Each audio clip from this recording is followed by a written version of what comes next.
Est-ce qu'un chrétien peut-il se mettre en couple ou peut se marier avec un païen? Alors, une femme est liée aussi longtemps que son mari est vivant, mais si le mari meurt, elle est libre de se marier à qui elle veut, seulement que ce soit dans le Seigneur. La Bible dit, ne vous mettez pas avec les infidèles sous un joug étranger. Et le joug, c'est tout simplement un fil, une corde, c'est l'image d'une alliance.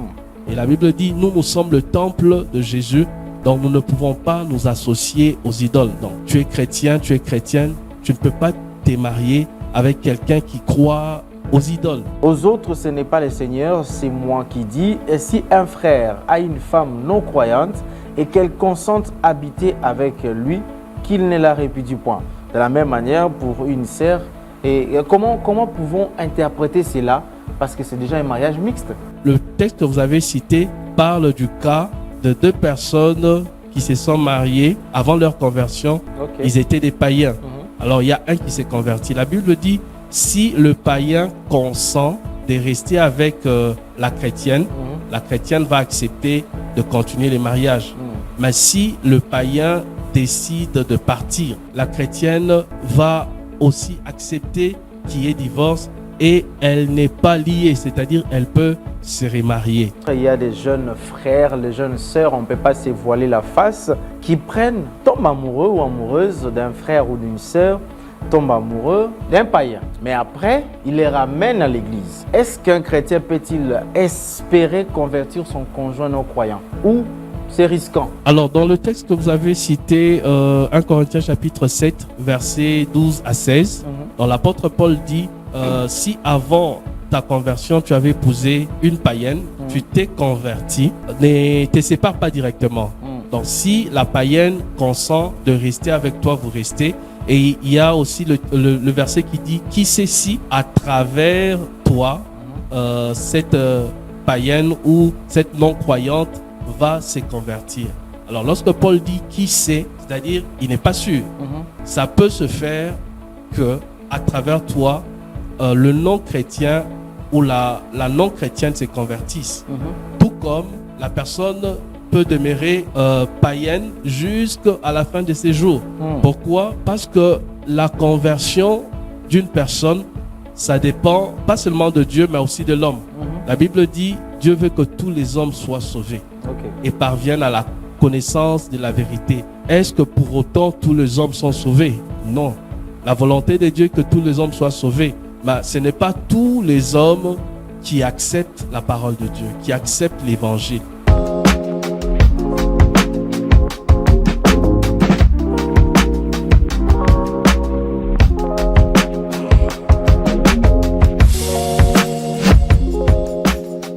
Il se pose souvent cette question de savoir, est-ce qu'un chrétien peut-il se marier avec un païen? Mais que dit la Bible à ce sujet? Nous allons développer ces sujets aujourd'hui. Est-ce que les chrétiens peuvent se mettre en mariage, peuvent se mettre en couple avec un païen? Et comment cela peut être possible? Et surtout, que dit la Bible à ces sujets? Avec le pasteur Landry Djibikilai, donc notre invité ce soir. Nous allons en parler juste après ceci.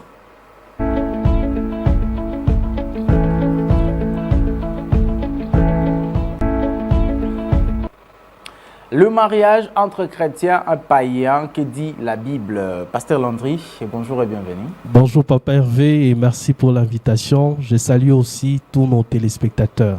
Voilà, l'activité du 14 mars, j'espère que c'était bien passé. Oui, par la grâce de Dieu, ça s'est bien passé et nous bénissons le Seigneur pour cela. Alors, la première question tout d'abord avant d'entrer dans le vif du sujet. Qui est un chrétien et qui est un païen? Alors, lorsque nous allons dans l'étymologie grecque, donc le mot utilisé pour parler de chrétien, c'est fidèle, c'est-à-dire celui qui a la foi. Par contre, lorsqu'on veut parler d'un païen, dans la Bible, on parle des infidèles, c'est-à-dire les personnes qui n'ont pas la foi. Donc, on a la foi en qui? En Jésus-Christ. Donc, un chrétien, c'est celui qui croit au Seigneur Jésus-Christ comme étant le seul chemin, la vérité, la vie. C'est quelqu'un qui a pris la décision d'abandonner la vie de péché pour suivre Jésus. Dans d'autres termes, on ne peut pas dire qu'on est chrétien lorsque on est encore attaché à son ancienne vie. Donc, quand on est réellement chrétien, on peut le voir par le fruit qui sort de sa vie, lorsqu'on peut constater une véritable conversion en Christ. C'est en ce moment-là qu'on parlera de chrétiens, parce qu'il y a beaucoup de gens qui viennent à l'église, qui servent même à l'église, mais qui ne sont pas des chrétiens. C'est-à-dire qu'ils n'ont jamais donné leur cœur à Jésus, ils n'ont jamais fait de Jésus leur Seigneur. Et lorsqu'on donne justement son cœur à Jésus-Christ, en retour, il vient habiter en nous à travers le Saint-Esprit. Donc, un chrétien, c'est celui dans l'esprit duquel se trouve le Saint-Esprit. Alors, le païen, c'est justement le contraire. C'est-à-dire, il n'a pas cru en Jésus comme son Seigneur et son Sauveur. Il vit encore dans le péché et puis le Saint-Esprit n'habite pas en lui. Mais il connaît quand même Jésus. Il peut aussi reconnaître que Jésus, c'est son Seigneur et son Sauveur. Parce que là, un païen doit être différent d'un athée. Oui, il y a certains païens qui croient que Jésus existe. La Bible dit, même les anges déchus ou les démons savent que Dieu existe. Ils tremblent même. Mais ce n'est pas pour autant qu'ils sont sauvés. Donc, il ne suffit pas de croire à l'existence de Dieu, mais il faut vivre la vie de Dieu. Donc, la différence se trouve à ce niveau-là. Donc, le païen peut croire que Dieu existe, mais il continue à vivre dans le péché. Il ne soumet pas sa vie à l'autorité de Jésus. Mais le chrétien, c'est celui qui croit que le Seigneur Jésus est mort à la croix pour ses péchés et qu'il est ressuscité et qu'il a donné sa vie pour que lui puisse recevoir la vie éternelle. Mais c'est aussi quelqu'un qui prend la décision de suivre Jésus et d'abandonner la vie de péché.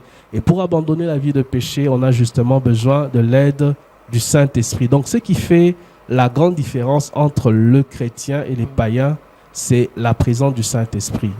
Donc, dans la vie du chrétien, dans l'esprit du chrétien, il y a la présence de Dieu, il y a la nature de Dieu. Le Saint-Esprit est là.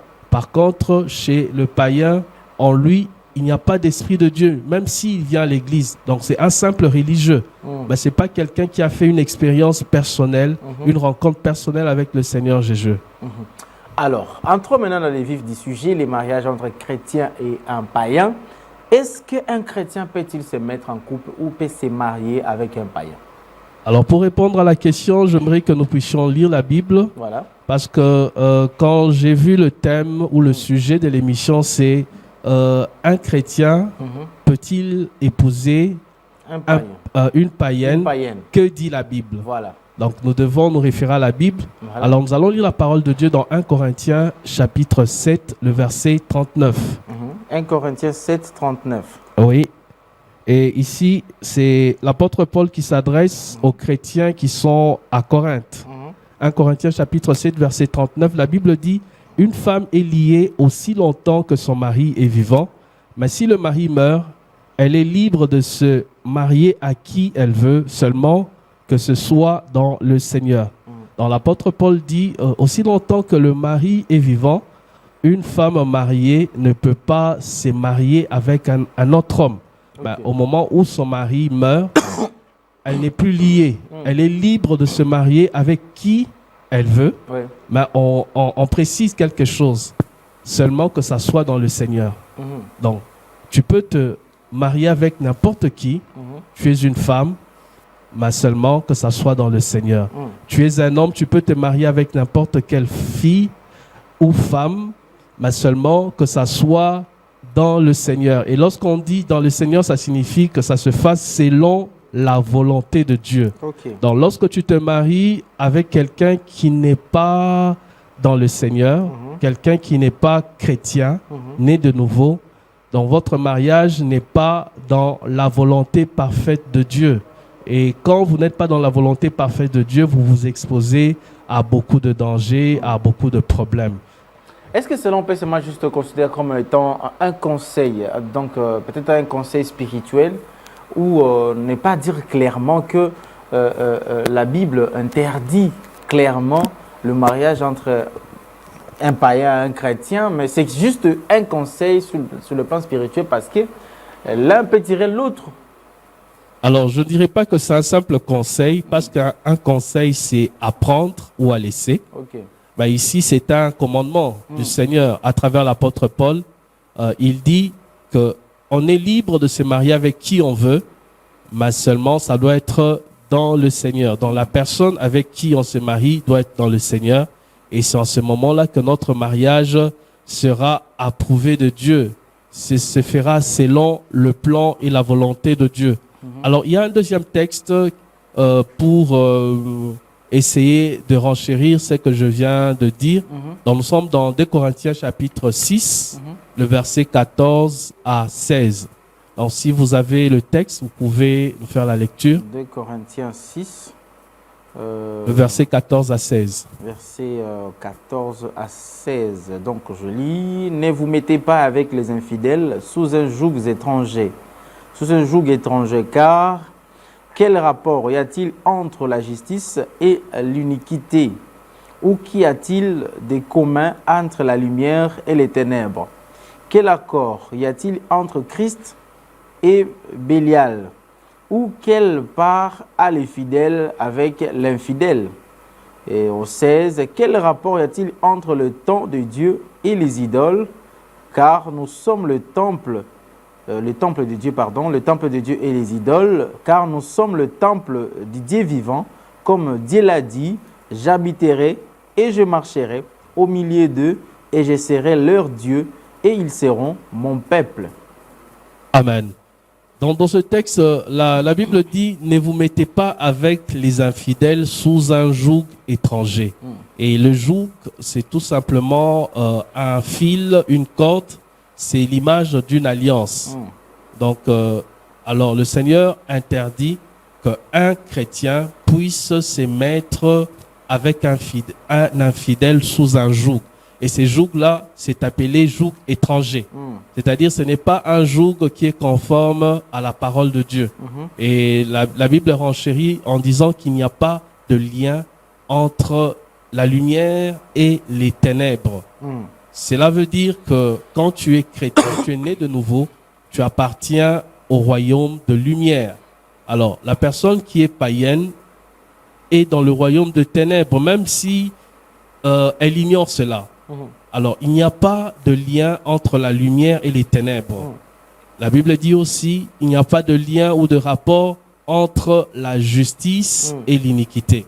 Donc, celui qui est chrétien ou celle qui est chrétienne est dans la justice. Cette personne a été justifiée par le sang de Jésus. Il y a la nature de Dieu en lui. Par contre, le païen ou la païenne est dans l'iniquité, c'est-à-dire dans cette personne, il y a encore la nature pécheresse, il y a encore la vie de péché. Alors, il n'y a pas de rapport entre les deux.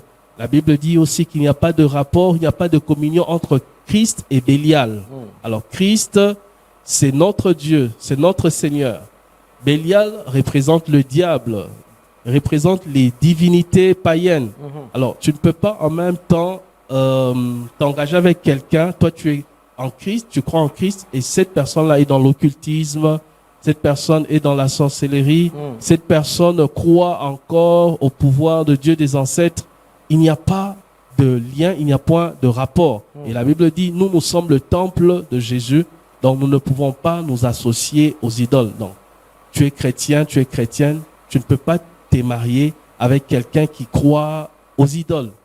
Alors, comment interpréter alors 1 Corinthiens 7, 12, où Paul dit, il dit, ce n'est pas, je vais les lire, aux autres, ce n'est pas le Seigneur, c'est moi qui dis, et si un frère a une femme non croyante et qu'elle consente habiter avec lui, qu'il ne la répudie point. De la même manière, pour une sœur, et comment pouvons interpréter cela? Parce que c'est déjà un mariage mixte. Oui. Donc, de manière générale, la parole de Dieu est contre le fait qu'un chrétien puisse épouser une païenne. Bon, maintenant, le verset que vous venez d'évoquer parle de personnes qui s'étaient mariées déjà avant leur conversion. C'est-à-dire, toi, tu t'es marié avant ta conversion, vous étiez de païens, mais il y a l'un de vous qui s'est converti. Maintenant, dans ce cas, qu'est-ce qu'il faut faire? Quand tu es déjà chrétien, né de nouveau, ce verset ne te concerne pas. Toi, tu ne vas pas chercher à épouser une païenne. Parce que toi, tu connais la vérité. Tu connais la parole de Dieu. Dans le texte que vous avez cité parle du cas de deux personnes qui se sont mariées avant leur conversion. Okay. Ils étaient des païens. Alors, il y a un qui s'est converti. La Bible dit, si le païen consent de rester avec la chrétienne va accepter de continuer les mariages. Mais si le païen décide de partir, parce que le païen ne supporte pas de vivre avec la chrétienne à cause des principes, des valeurs du royaume de Dieu, la chrétienne va aussi accepter qu'il y ait divorce et elle n'est pas liée, c'est-à-dire elle peut se remarier. Aujourd'hui, pasteur, il y a des jeunes frères, les jeunes sœurs, on ne peut pas se voiler la face, qui tombent amoureux ou amoureuses d'un frère ou d'une sœur, tombent amoureux d'un païen. Mais après, il les ramène à l'église. Est-ce qu'un chrétien peut-il espérer convertir son conjoint non croyant? Ou c'est risquant? Alors, dans le texte que vous avez cité, 1 Corinthiens chapitre 7, versets 12 à 16, dans l'apôtre Paul dit, si avant ta conversion, tu avais épousé une païenne, tu t'es converti, ne te sépare pas directement. Donc, si la païenne consent de rester avec toi, vous restez. Et il y a aussi le verset qui dit, qui sait si à travers toi, cette païenne ou cette non-croyante va se convertir. Alors, lorsque Paul dit qui sait, c'est-à-dire, il n'est pas sûr. Ça peut se faire que à travers toi, le non-chrétien ou la non-chrétienne se convertisse. Tout comme la personne peut demeurer païenne jusqu'à la fin de ses jours. Pourquoi? Parce que la conversion d'une personne, ça dépend pas seulement de Dieu, mais aussi de l'homme. La Bible dit, Dieu veut que tous les hommes soient sauvés et parviennent à la connaissance de la vérité. Est-ce que pour autant tous les hommes sont sauvés? Non. La volonté de Dieu est que tous les hommes soient sauvés. Mais ce n'est pas tous les hommes qui acceptent la parole de Dieu, qui acceptent l'évangile. Donc la grâce, elle est disponible. Maintenant, il faut que l'homme accepte de coopérer avec Dieu. Donc Dieu, lorsqu'il crée l'homme, il n'a pas créé un robot, quelqu'un qui l'a téléprogrammé pour exécuter certaines choses ou certains ordres. Dieu nous a créés avec la liberté de choisir entre le bien et le mal. Alors, donc, si tu penses que ton homme ou ta femme qui est païen se convertira, je dirais que rien ne le prouve. Pourquoi? Parce que la conversion de l'homme ne dépend pas que de Dieu. Si cela ne dépendait que de Dieu, tous les hommes seraient sauvés. Le problème, c'est que Dieu, il frappe dans le cœur de l'homme, mais l'homme endurcit son cœur. L'homme a la dernière décision, c'est-à-dire la volonté de choisir Dieu ou de rejeter Dieu. Alors, si le partenaire que tu as choisi rejette Dieu jusqu'à la fin de ses jours, cette personne ne se convertira jamais. Donc, on ne peut pas conseiller une sœur ou un frère de dire que je vais épouser la personne et ensuite, cette personne se convertira. Rien n'est sûr. Alors, est-ce que c'est une désobéissance, même si il y a un vrai amour, d'épouser un non-chrétien? Oui, à la lumière de la parole de Dieu, c'est une désobéissance. Et chaque désobéissance a toujours des conséquences. Et même si nous devons retourner dans l'Ancien Testament, dans 1 Roi chapitre 11, à partir du premier verset, on nous parle du roi Salomon. La Bible dit que à sa vieillesse, les différentes femmes qu'il avait prises vont les détourner de Dieu. Donc, il va devenir idolâtre. Il va même construire des hauts lieux en l'honneur de dieux étrangers. Alors que Salomon, c'était quelqu'un qui connaissait Dieu avant. Mais parce qu'il va faire des mauvais choix, parce qu'il va se marier à des femmes étrangères, alors que la Bible le défendait, la loi de Dieu défendait cela, mais il s'est quand même entêté. Alors, vers la fin de sa vie, Salomon va devenir idolâtre et comme conséquence, son royaume sera divisé. Donc, c'est pour dire, à chaque fois que nous désobéissons à la parole de Dieu, il y a toujours des conséquences. Et parmi les conséquences qui arrivent lorsqu'un chrétien épouse un païen ou une chrétienne épouse un païen, ce sont les divorces auxquels nous assistons. C'est-à-dire, vous avez admiré la personne avant de se marier, de loin, vous l'avez admiré, mais une fois que vous êtes ensemble, vous découvrez sa vraie nature. Et il y en a qui arrivent même à divorcer. Pourquoi? J'ai découvert que cet homme prenait de la drogue. J'ai découvert que cet homme était impudique. J'ai découvert que cet homme était dans l'occultisme, même sur le point de me sacrifier. Voilà pourquoi, pour éviter toutes ces choses, le Seigneur nous dit dans sa parole, nous devons nous marier entre nous. Pourquoi? Puissions avoir la même nature et pour que nous soyons aussi un spirituellement. Parce que le mariage ne nous lie pas seulement physiquement, pas seulement émotionnellement, mais le Seigneur veut aussi que nous arrivions à l'unité de l'esprit. Or, pour qu'un couple soit uni spirituellement, les deux doivent être des chrétiens nés de nouveau. Alors, qu'est-ce qui doit primer, pasteur? Qu'est-ce qui doit primer entre l'amour et la foi dans les choix d'un conjoint? Qu'est-ce qui doit primer? L'amour ou la foi? Alors, il y a un adage dans le monde qui dit que l'amour est aveugle. Moi, je ne partage pas cet avis. Moi, je demanderais aux chrétiens de mettre d'abord la parole de Dieu à la première position. Parce que Dieu, c'est le créateur. Donc, il y en a qui sont entrés dans le mariage au nom de l'amour, mais une fois dedans, ils ont été déçus. Pourquoi? Parce qu'ils n'ont pas respecté les normes de Dieu. Alors, s'il faut choisir entre l'amour et la foi, moi, je choisirai la foi. Je choisirai la foi. Même si vous n'aimez pas cette personne-là, parce que vous vous dites que non, c'est un frère, c'est un vrai frère, il prie bien, il prie beaucoup, c'est une sœur qui est toujours à l'intercession. Vous dites qu'en tout cas, comme c'est une sœur qui apparaît vraiment chrétienne, en tout cas, je l'épouse, même si vous n'êtes pas amoureux. Non, il n'est pas dit que parce qu'on est tous des chrétiens, qu'on est tous appelés à être compatibles l'un et l'autre. Ou bien on est tous appelés à se marier. Donc, vous pouvez être des chrétiens, mais il y a des gens, il y a une personne que Dieu a destinée pour vous. Et l'amour a sa place. Donc, l'amour a sa place. Il n'est pas dit parce qu'on a la foi, on ne doit pas aimer sa femme, on ne doit pas aimer son mari. On doit l'aimer tout en respectant ce que la parole de Dieu dit. Alors, lorsque je disais que la foi doit être au-dessus de l'amour, c'est dans le contexte d'un chrétien qui veut épouser une païenne par amour. C'est-à-dire, je l'aime tellement, je ne vais pas tenir compte de ce que la Bible dit parce que moi je l'aime. C'est ce que je déconseille. Mais par contre, quand tu sais que la personne avec qui tu veux te marier est un chrétien ou une chrétienne, la foi c'est bien, mais à part la foi, il faudrait aussi qu'il y ait l'amour. Parce que quand tu n'aimes pas la personne, il te sera difficile de passer plusieurs années avec la personne que tu n'aimes pas. Alors, qu'est-ce que doivent faire alors ces églises qui aujourd'hui disent, écoutez, vous êtes de telle église et vous êtes de telle église, vous n'allez pas vous marier, même si vous tous vous êtes chrétiens. Que dire de ces églises? Je donne l'exemple, les églises des branhamistes qu'ils disent, ceux qui sont pentecôtistes, ils ne peuvent pas se marier avec eux.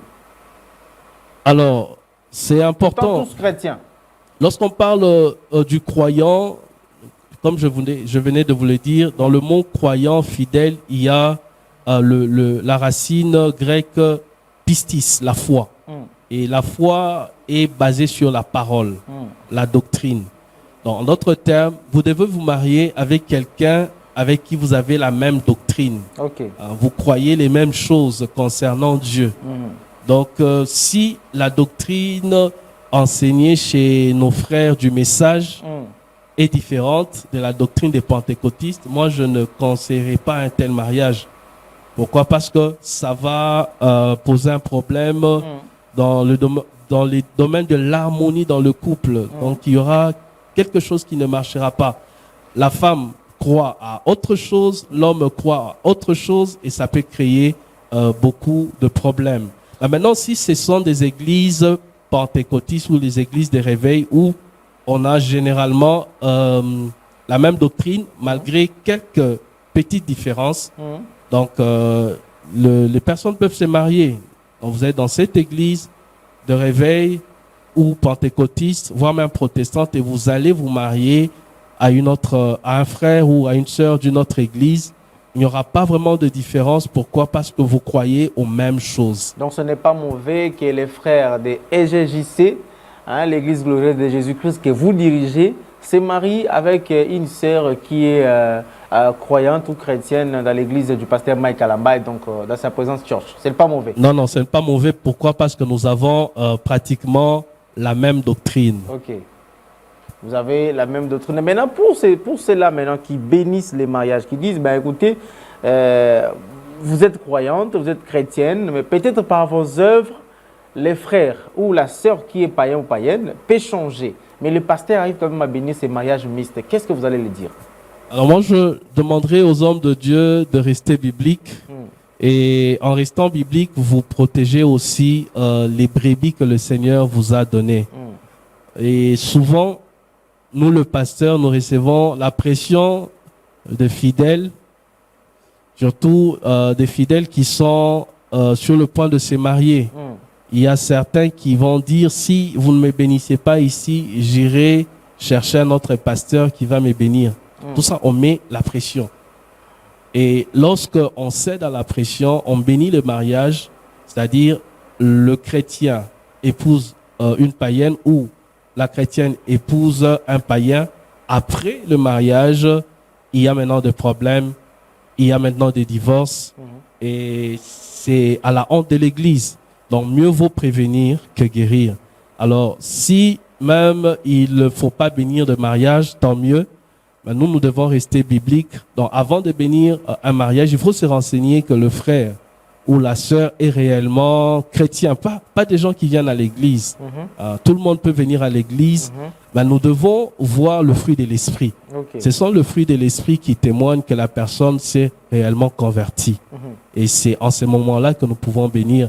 Mais si nous avons de doutes sur la foi de la personne, sur la chrétienté de la personne, nous ne bénissons pas le mariage. Même si le frère ou la sœur dira que moi je vais aller prier ailleurs, c'est pas un problème, mais cherchons à rester biblique et à rester dans la doctrine chrétienne. Alors, quelle est la place que peut occuper un serviteur de Dieu, un pasteur, lorsque un frère ou une sœur veut faire un choix de son conjoint ou de sa conjointe?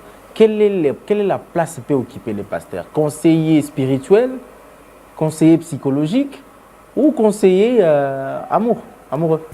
Je dirais conseiller spirituel. Le pasteur est là pour conseiller.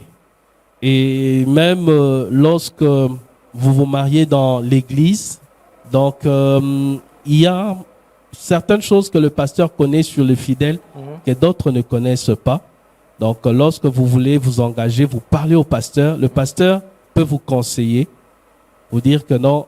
Ne prenez pas cette sœur, par exemple. Oui, si aussi c'est l'Esprit de Dieu qui le pousse à vous le dire. Et puis, ce n'est pas quelque chose qui doit s'imposer. Donc, c'est juste un conseil, mais ce n'est pas une imposition. Donc, le pasteur peut conseiller en disant que non, telle personne n'est pas encore mature. Il faudrait attendre encore. Mais n'oblige pas. Parce que le mal, c'est lorsque on commence à obliger les gens à se marier. Toi, tu dois te marier avec telle personne. Toi, tu ne dois pas te marier avec telle personne.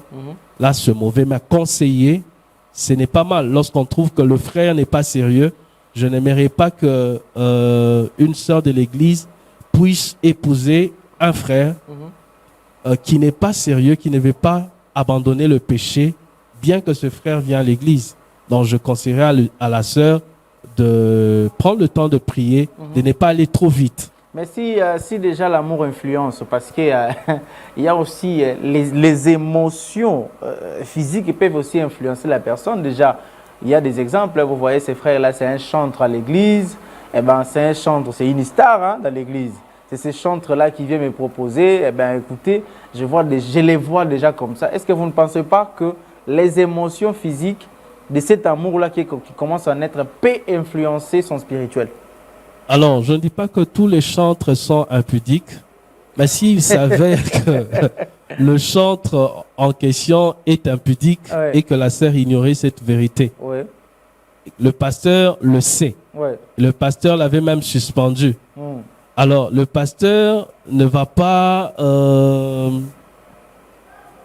d'emblée conseiller la sœur d'aller directement épouser ce frère. Il faudrait qu'on voie d'abord le fruit de la repentance. Si le frère a changé ou pas. Oui, si le frère a changé ou pas. Pourquoi? Parce que nous évitons qu'après les mariages, qu'il y ait des divorces. Parce qu'aujourd'hui, même dans le milieu chrétien, il y a beaucoup de divorces. Et deux fois, c'est parce que, dès le départ, le choix n'était pas bon. On n'avait pas respecté la parole de Dieu. Donc, il y a même certains pasteurs qui divorcent parce qu'ils avaient tout simplement épousé des païennes. Une fois dans le mariage, ils se rendent compte que la fille qu'il avait épousée était réellement une païenne, ou le frère qu'il avait épousé était réellement un païen, bien qu'il venait à l'église, bien qu'il servait à l'église. Voilà pourquoi nous devons vraiment tenir compte de ce que le Seigneur nous recommande de faire dans ce domaine. Alors, quel message adressez-vous à tous les jeunes, tous ces jeunes-là qui sont tentés par ce genre de relations, par ce type de relations avec une sœur qui ne prie pas, parfois même église, même doctrine. Parfois, ils sont tentés par les sœurs musulmanes qui sont très belles aussi. Et surtout qu'elles se couvrent beaucoup, hein, les sœurs musulmanes, elles sont trop belles. Mais elle dit quand même, c'est une beauté. Je vais quand même marier avec elle, mais ce n'est pas une croyante, une chrétienne. Quel message vous allez leur donner? Alors moi, je conseillerais à tous ces frères et à toutes ces sœurs de rester bibliques et de savoir que nous n'avons pas la capacité ou le pouvoir de convertir les gens. Donc notre part, c'est de prêcher la parole, de prier pour que les personnes se convertissent. Mais c'est le Saint-Esprit qui touche. Et même lorsque le Saint-Esprit touche, comme je venais de le dire, l'homme a aussi son mot à dire. Donc Dieu ne va pas forcer quelqu'un à devenir chrétien. Donc même si l'Esprit de Dieu se révélait à la personne et que la personne elle-même décide de continuer dans sa vie de péché, elle continuera dans sa vie de péché. Alors on ne se marie pas en croyant que la personne va se convertir ou changer après le mariage. Et beaucoup ont été déçus, Mais pour ceux qui s'étaient déjà mariés, comme je venais de le dire, avant la conversion, ils étaient déjà mariés avec des païens ou des païennes. Dans la Bible dit, si le païen consent de rester avec vous, restez avec ce païen-là ou cette païenne. Maintenant, ce sont ceux-là qui doivent prier pour la conversion du païen ou de la païenne, parce qu'ils étaient déjà dedans. Mais ce n'est pas celui qui est chrétien, celui qui connaît la parole, qui doit aller entrer dans un mariage ou bien dans un joug étranger et chercher à prier après. Donc, nous devons rester bibliques et conformes à la parole de Dieu. Merci beaucoup au révérend Landry Djibikila et merci beaucoup pour ces messages. Merci Papa Hervé. Alors, Randy Seko a toujours l'habitude de dire que l'amour l'emporte. Alors, moi, je vais vous dire une chose, même si l'amour est très fort, prenez d'abord la foi en place. Consultez d'abord la foi, consultez d'abord Dieu avant de prendre une femme en mariage, avant de prendre un homme en mariage. C'est très important. Ça va vous aider pour votre vie, votre parcours chrétien et votre marche dans la voie de Dieu. Merci beaucoup à vous tous qui continuez toujours à nous suivre chaque dimanche, chaque lundi. Et donc, le numéro est toujours affiché là à notre bas de l'écran. Vous avez des questions à nous poser, posez-les. Et nous allons reprendre encore le serviteur des yeux pour vous répondre à toutes ces questions. Merci de nous avoir suivis. Merci à l'équipe technique, Richard Woody et Junior Bemba. Merci à vous tous qui êtes toujours branchés à la PS Télévision. Ciao!